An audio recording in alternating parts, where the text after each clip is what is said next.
This video is sponsored by Stockies, trading livestock with all the information. Ladies and gentlemen, coming to you from somewhere in New Zealand, it's the YouTube show with Dave Benson. Welcome back, beautiful humans and algorithm survivors. Thank you for watching, thank you for joining us, thank you for clicking that sacred, powerful little rectangle we call the play button. And if you haven't already, please, pretty please, with the viral thumbnail on top, hit that subscribe and like button. It means a lot to us. Now, more than ever, I'm going to need your comments. Seriously, leave them down below. I want them, I need them, I crave them. In fact, I'm now going to be reading your comments in the monologue. True story. So, this is your official invitation to become part of the show. You heckle, I hurl it back. With love, maybe a touch of sarcasm. Alright, so let's dive in. So here are some comments we've seen in the past. Dave, you talk too fast. Are you powered by Red Bull or regret? Now, that's a great question, Susan. It's actually a mix of both, with a sprinkle of student loan trauma on top. This show gives me the same energy as a raccoon fighting a Roomba. Well, Peter, that is the nicest thing anyone's ever said to me. I aim for that exact chaos. Please start singing during the intros. Thanks, Kevin, but no. I will not sing. I will not warble. To be clear, I am not the Celine Dion of algorithm-based monologues. But my heart will go on, even if your ears don't like it. Remember, viewers, this is your show just as much as it is mine. Unless it tanks. Then it's definitely yours. Ladies and gentlemen, internet citizens, and confused people who thought this was a TED Talk, you're watching the #1 independent talk show on the planet. We're so independent, even my lighting setup is running off 2 stolen AA batteries and a prayer. Welcome back to the YouTube show with Dave Benson, the only show where YouTube shorts are treated with the same reverence as a Shakespeare monologue, except here there's more pratfalls and fewer tights, unless I'm having a weird laundry day, in which case tights happen. Let's kick off with today's lineup, which is shorter than a TikTok ascension span and longer than the pause after someone says, "Can I be honest with you?" I hate when that happens. First up, a magic trick. Not your usual pull a rabbit out of a hat deal. No, this guy's got a ping pong ball, 2 mates, and the confidence of a man who never gets paid rent on time. 1, 2, 3. Blowing it. Disappeared. Blowing it again. Back again. Okay? Now, blowing it really hard. Gone.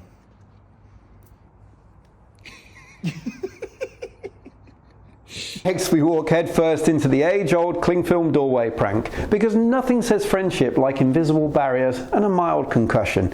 We saw faces smushed, coffees lost, and dignity shattered.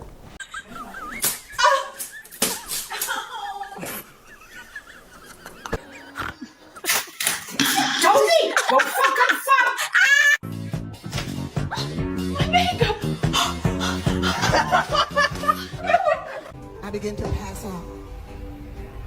Then my head hit the wall. The girl's slick. So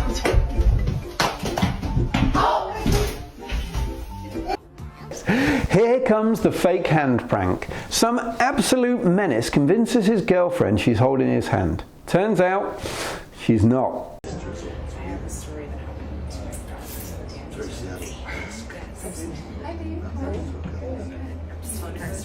Okay, so literally to my cousins, everyone like the moms were like getting into it about Bill. Oh, I know this much. I didn't pay for this. It's like it was like, people were drinking, so it's like getting heavy, and it's like okay, this really getting an argument. My mom's still on this money situation.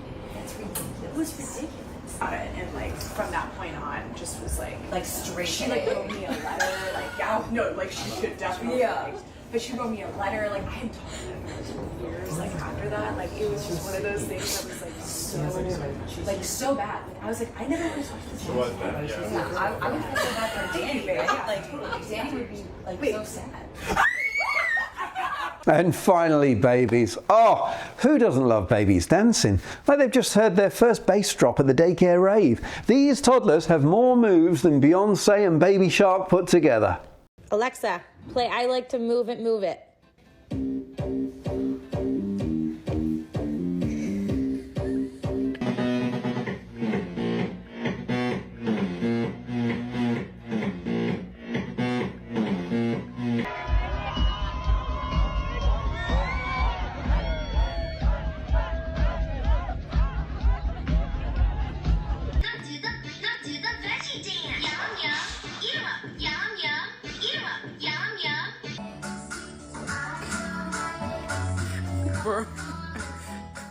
Oh, we've got a hell of a show for you today. We are joined by music legend Michelle Fabre, and she's also going to be treating us to her latest single, How Do You Like It? My answer to that, a lot. We've also got movie director Peter Takla, who's going to be giving us the scoop on his new movie, 40 Days. Let's roll the titles and get this chaos started. Welcome to the YouTube show, Madness on Demand.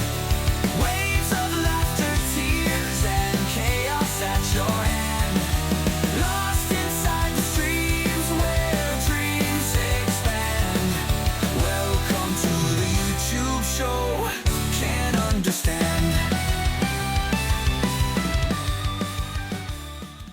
My next guest is an award-winning Egyptian-American filmmaker, renowned for his powerful storytelling and cinematic vision. As a founder and CEO of Media Avenue Studios based in LA, he has directed and produced a diverse range of films that have garnered international acclaim. His filmography includes notable works such as The Last Turn, Order to Kill, and Portrait, and his latest project, 40 Days, is set to release on May the 30th.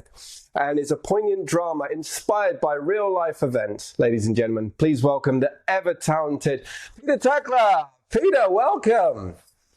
Hi, welcome, Dave. Thank you so much for having me. I'm so excited to be here with you. And this is actually a very nice introduction. Like, you got almost all the details about me. So I want to kick off. You began in pharmacy. You never began in filmmaking at all.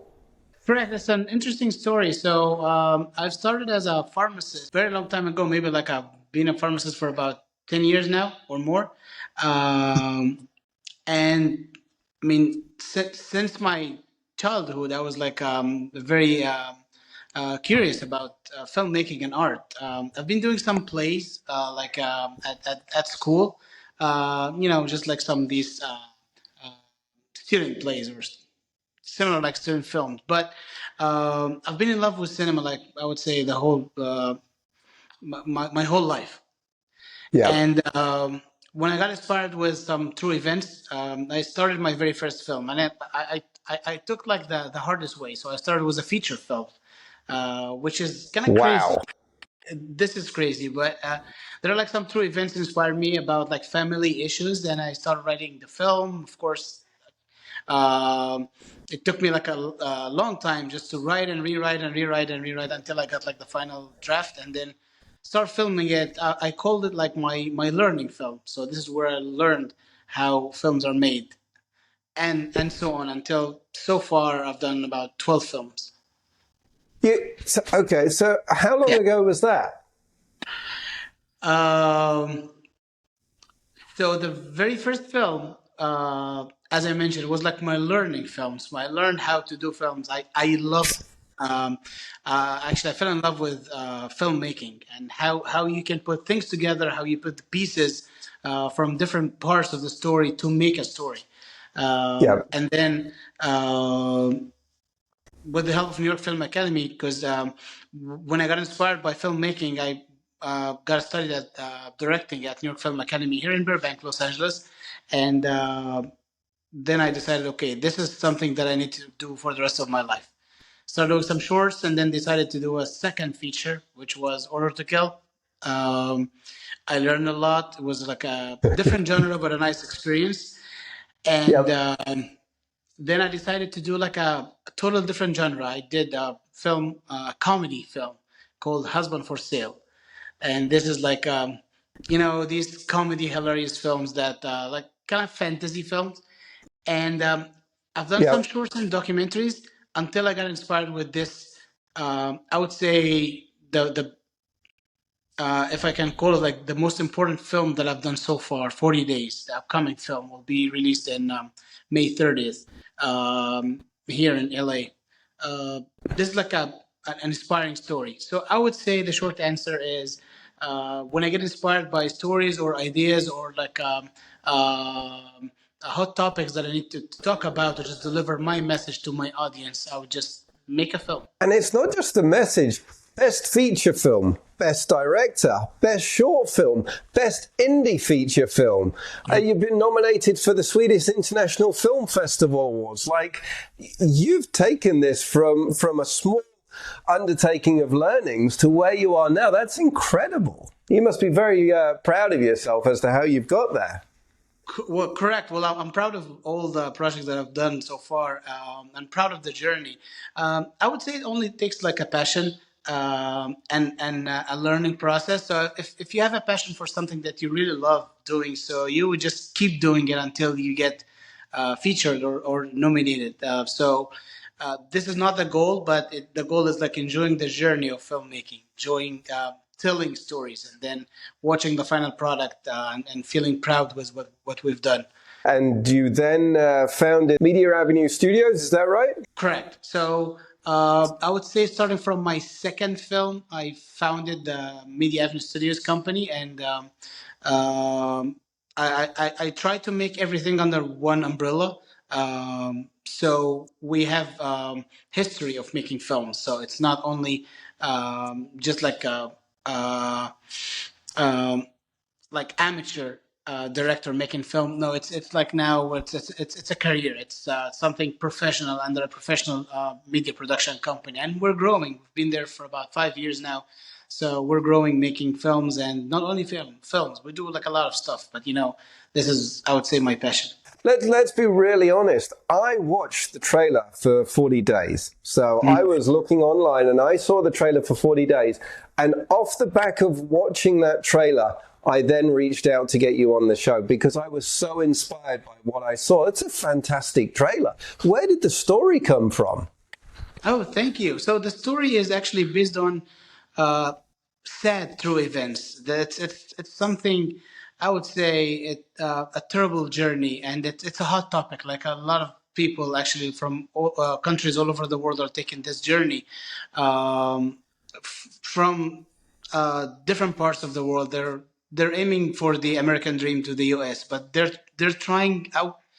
The way I'm calling it, they're trying to get into the US the wrong way. So they are actually going through this very, very tough and deadly journey, starting from Colombia, Nicaragua, Honduras, until they get to Mexico, and then they just spend nights in the middle of nowhere, no place to sleep, and even there's no transportation. Sometimes they walk like days and nights to get to their destination, to the US. And guess what? Maybe after they get there, they're not admitted to the US, or the worst thing happened. They lose some of their family members. Sometimes they lose their lives. They lose their money. They get raped and kidnapped. It's like terrifying stories. So I would say thousands of people are going through this journey. It's not only one or two.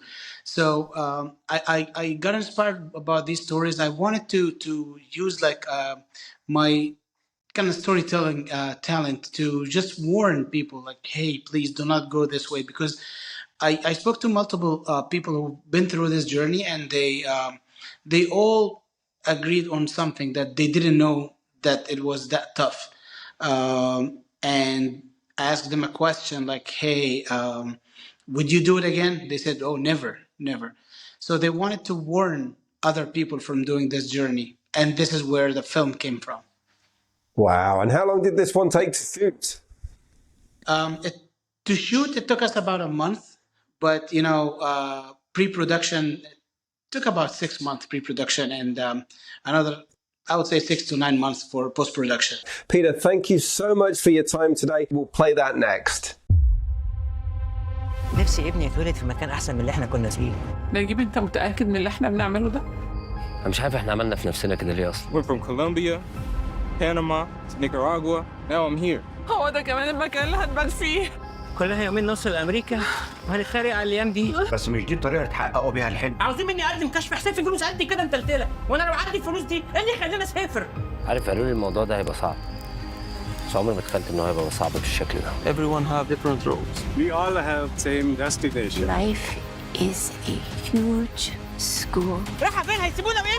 هتموت هنا. لا ما سيبناش هنموت احنا. Vamos, rápido. Hey, what are you doing?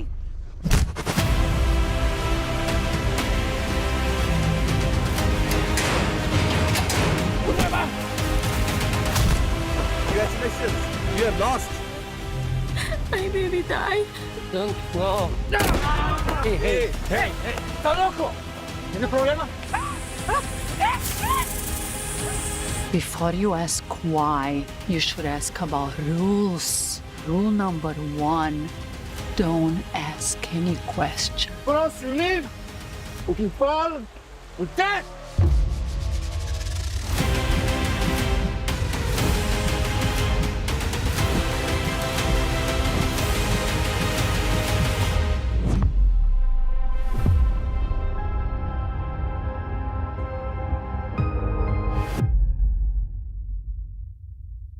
I am thrilled to welcome a truly versatile and passionate artist to the show.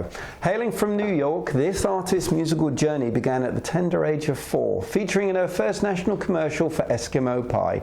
Since then, her voice has graced numerous national campaigns.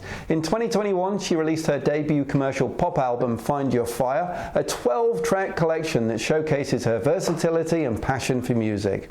Now, her music resonates globally, with airplay on over 70 international radio stations, and her recent singles such as Mutual and Rock Me With a Deeper Love continue to captivate audiences.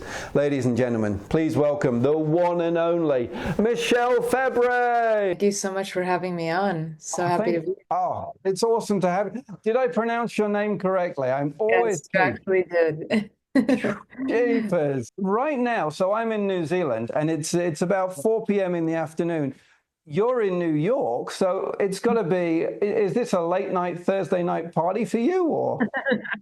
Lately, it's been a late night almost every night, so this is pretty early for me. It's 12 a.m. here. So you live the wild New York lifestyle, do you? Yeah. Oh, yeah, definitely wild. Just staying up late writing music.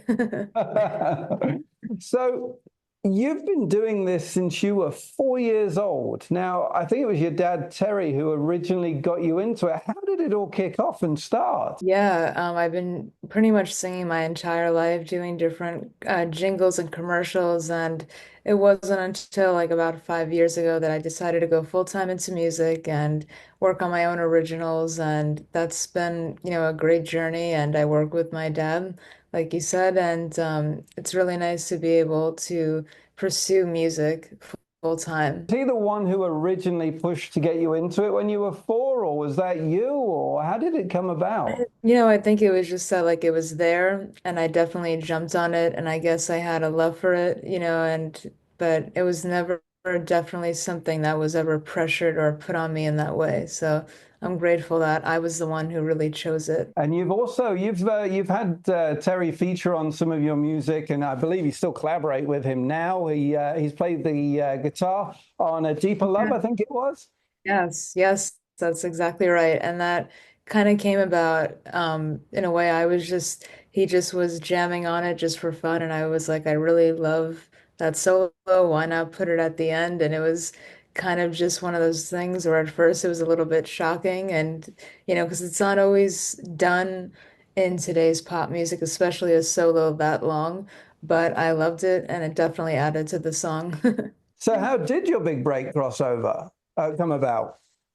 Well, I think just over the years of just cultivating a following overseas, like I was, on international radio, and just building a following locally within New York, and, just keep on promoting and pushing myself, which is what definitely I think was able to give me some more exposure and reach new fans all over the world and listeners. So you're writing a lot of songs, because you said you're doing late night. How many songs are you writing? Well, I have a lot in the catalog right now. I have a lot that have been released, and I have a lot that are, about to be or in the process. I have so many that have been, just ready to kind of be released. And it's just a question of timing it right and, putting the right promotion and marketing behind it. But yeah, I think like the more that you have, the better, because, it's easy to get so caught up on just one. So it's great when you're able to work on different songs so that you don't get too, so that you don't lose your perspective. What's your process? Is it just inspiration from walking around New York City, or is it just, I don't know, you sat watching TV and you're like, oh, wow. Well, it's a bit different for each song. Like for one of my songs, You Stole My Makeup, a girl literally did steal my makeup and was just like, well, you know what, that's a great title. Why not? So it's very different. It comes from experiences, it comes from randomly, right? It's just, but I do think that the best inspiration comes so randomly sometimes. Who stole your makeup? What was that about? Were you Right? I random? know. I've seen that your latest single, or your last single, was Never Goodbye, which is about your dog Daisy. I'm so sorry. I can understand. I lost a dog a few years ago, and like I was absolutely heartbroken when that little guy went. So I can only imagine what it was like. Oh my goodness, yeah, it was very devastating, and I'm sorry to hear about yours. It's so heartbreaking, and people don't really understand unless they really experience that loss of a pet and have such a love for animals, and it had come about, really, I was in, a meeting with Christopher Garitano, and he is a producer and filmmaker of many documentary series, and he's having one come out called "A Haunting We Will Go." And he had asked me to write a song about life, death, and just, the loss, really. And it's very interesting because that's exactly what I was going through. So, it was able for me to really dig into my emotions and see, what I could come up with. And I wanted to write something that was general to what people go through and not so specific, but yet be like deep about it. That's understandable. I could see how you could easily draw from that. And I saw the photos on the video and I was like, oh man, like you can just see how much you cared about Daisy. Yeah. Yeah, I definitely wanted to make, like, at first when I made the video, my dad was like, oh, don't make it look too much like a home video. So I was like, okay, I will incorporate some footage of me singing, which kind of makes it different because I wanted those photos of her, but I also wanted a piece of myself in it because, it is a part of me. So thank you. Outside of the music, what else do you do? What does Michelle do on a day-to-day basis when she's not making music? Well, I do love to also make videos. So I've actually edited and worked on a lot of my music videos, pretty much all of them, that you may have seen. So I got into that at a very young age, about 13 or 14, and I really love it. And I think that, I know the best that I look at certain points, and I know, what really fits me. And I feel like having that creative control is really nice to be able to have. I find it one of the hardest parts of my job is doing the video editing because looking at my bald head for the like hours that I have to, it's just not pleasurable. So It's so funny. No, sometimes even with me, like the more I watch a video of myself, or I'm just like, all right, like enough is enough, because then I start picking it apart, and then who knows what comes after that. So yeah, I get it. Yeah, it's easy to get down a critique avenue. Now, I have some fast fire questions if you're keen for it. This is Google's top singers fast fire questions, and I was going to see if you're up for taking the challenge. Yeah, absolutely. All right. What was the first album you ever bought? Ooh, oh, that's a good question. And it might have been Hannah Montana. I used to love Miley Cyrus. I still do. It probably was the first album I think that I actually bought. Who is your dream collaboration? Ooh, that's a good question. My goodness. Well, I would honestly have to say lately I've been really loving to collaborate with maybe Shawn Mendes, who's in today's, pop music, and I actually did a cover of one of his songs. So Him or Bruno Mars, I've always wanted to do. Cassette, CD, or streaming? I grew up more with CDs. Unfortunately, they're becoming obsolete nowadays. But I would still go with CDs. Because I like Yeah. that you actually had to listen. Well, you'd have to actually like buy also back in the day, like a full album. You couldn't just buy a single. I agree because I also used to I'd buy a CD back in the day. I'd open it up and the sleeve would tell a story that the artist wanted to say Yeah. with the music. Whereas now it's just like, here it is on Spotify. That's so true. That's right. Exactly.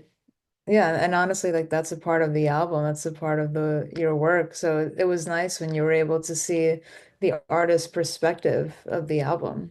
What's the weirdest place you've ever written a song? Probably either like in I mean, that's not really weird, but maybe like in nature or like on a walk, which is not really weird, just very different. It's very like in the moment of, like you're in the walk and yet you sometimes lose where you are going in a way because you're so inside your head that you're like, I don't even remember walking. Favorite lyric you've ever written? Ooh.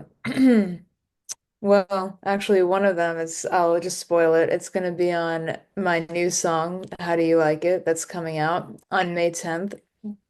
And the second verse is actually, did you really think this through when you love bombed her too? That's and that was just for now, that's my favorite lyric so far. I've had a few that I'm like, that was pretty good. But this one, I will say is something that is like, very personal and something that I've experienced recently. So yeah. That's so good. And May the 10th, my birthday. I mean, what better day to release the Oh wow, single? really? That's so Yes. funny. That's great. One song that you wish you'd written. Probably so I'll say in today's day and age, any Dua Lipa song. Um, I'll say from back then, probably any Michael Jackson song. Classics, classics. It First concert you ever went to? was a Neil Diamond concert. I think it Neil was a Neil Diamond. Diamond. Yeah. Wow. Sweet Caroline. Sweet Caroline. Might have been, yeah, exactly. All right. And last but not least, what is your guilty pleasure song? Ooh, guilty pleasure song. Um, you know, recently I was gonna say like a lot of what came on was like Genie in the Bottle. Ooh, That was from Christina. like yes, and that it was really like something that I grew up with like in the 90s and 2000s, right? So, that was a song that it came on and I was just like, wow, I forgot how much I really loved this song. So looking ahead, what projects, what have you got coming up? You got the new single coming out on the 10th. What else can we expect in the future? Well, I'm gonna have a few new songs coming out, some of which are one of them is called After How Do You Like It? Another one that I have to be released is called Letters to Myself, and that will also be in this upcoming docudrama. And just a few spin-offs too of some covers that I had done. One of them is Somebody's Me by Enrique Iglesias, and I, kind of did that one a few years ago, so it'll be interesting to put that out again. A few other covers too that I had done. You probably are familiar with the Carpenters. Yes, very much so. I would love to do a cover of, their songs too. Would you put a different spin on the Carpenters songs? Would you try and bring it up and modernize it, or would you try and keep it traditional in line? I think I would keep it traditional because it was so beautiful. Her kind of music, their kind of music was just so beautiful as it was. I probably would do some type of acoustic version though of it Yep. because I would definitely love to bring like that intimacy with my own voice and with the song itself. So yeah. I think Rainy Days and Sundays has got to be one of my favorites from the Oh, Carpenters. yes, that's my favorite one. Rainy days and Mondays. That's beautiful. That's Where can everyone find all of your songs? You could find me under Michelle Fabre. Just on pretty much all the social medias, it's just Michelle underscore Fabre or Michelle Fabre. And you pronounced it perfectly in the beginning, so I don't always get that. Usually some people kind of misspell it, and it's funny because that's my state mispronounce it because that's my actual stage name, and that's not even my real name. So my real last name is much more Italian. Say again? My real last name is actually much more Italian than that. I won't try and pronounce anything else. I mean, I was happy I got that one right. Yeah, Fabre is a beautiful name. I remember when I wanted to have just a shorter stage name, I was like, that's beautiful. It's French. It has a nice ring to it and it goes with Michelle. And you said it so beautifully. Thank you. Sometimes I think to myself, I should start putting an apostrophe so people get it correct. But oh, well, Michelle, it's been an absolute pleasure talking to you. I am looking forward to all the new songs. We will feature the new one here as well when it comes out. And all of Michelle's details can be found right here below. We'll be back right after these messages. Hi, my name's Aaron Ryan, and I am a sci-fi writer from Seattle, Washington. I wanted to introduce you to the Dissonance Quadrilogy. It's a set of 4 books that are set in the years 2026 and 2042. In 2026, an alien invasion happened. A very dystopian, post-apocalyptic environment ensued from that alien invasion. They drifted out of the sky one day. We didn't know what they were. We didn't know what they wanted. They just hovered there for 3 months. On September 3rd, 2026, they went live. They activated, and they hunted down all of mankind, killing off 85% of humanity within 3 months. As such, we're forced to live in the shadows and eke out an existence. We fight back by running. We call them Gorgons because, like the mythical Medusa the Gorgon, you cannot lock eyes with them. If you do, and they with you, they have a telepathic paralytic to freeze you where you stand and consume you at their leisure. Really bad day. So your best defense truly is to run. The series starts with the prequel, which is Dissonance Volume 0 Revelation, set in 2026, before and immediately following the invasion, and leading up to the counterstrike that happens in the year 2042, set in the trilogy of books Dissonance Volume 1 Reality, Dissonance Volume 2 Reckoning, and Dissonance Volume 3 Renegade. A climactic, powerful set of battles where we eventually, spoiler, kick the enemies to the curb. We are humans. We have to win. Good news, happy ending. Check him out today at dissonancetheseries.com. I am inordinately proud of this entire quadrilogy. Right now, Dissonance Volume 1 Reality is being adapted to the screen for Netflix, Paramount Plus, Apple TV Plus, Prime Video. I can't wait. I'm super excited. I hope you'll check it out at dissonancetheseries.com. You can also visit authoraaronryan.com/blog and sign up on the blog to be kept informed of future releases or anything else that's coming down the pike related to Dissonance. Thank you so much for checking it out. I've never written anything as good as this. It is the best thing I've ever written, and I'm so grateful for how it turned out. I hope you enjoy the Dissonance Quadrilogy. Take care.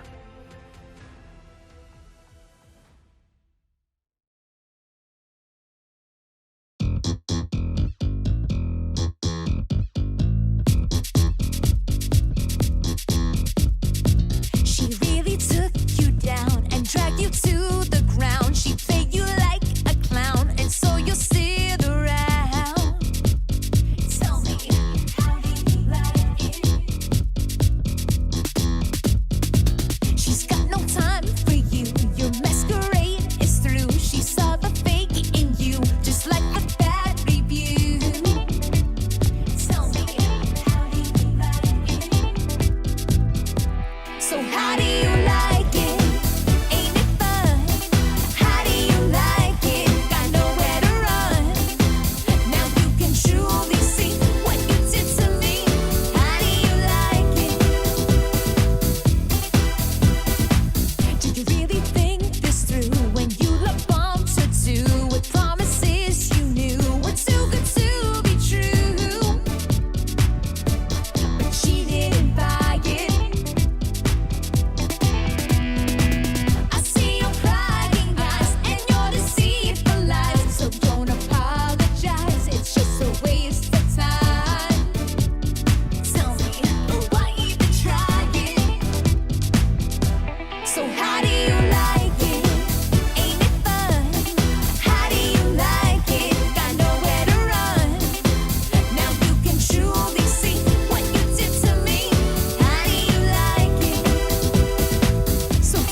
surfing through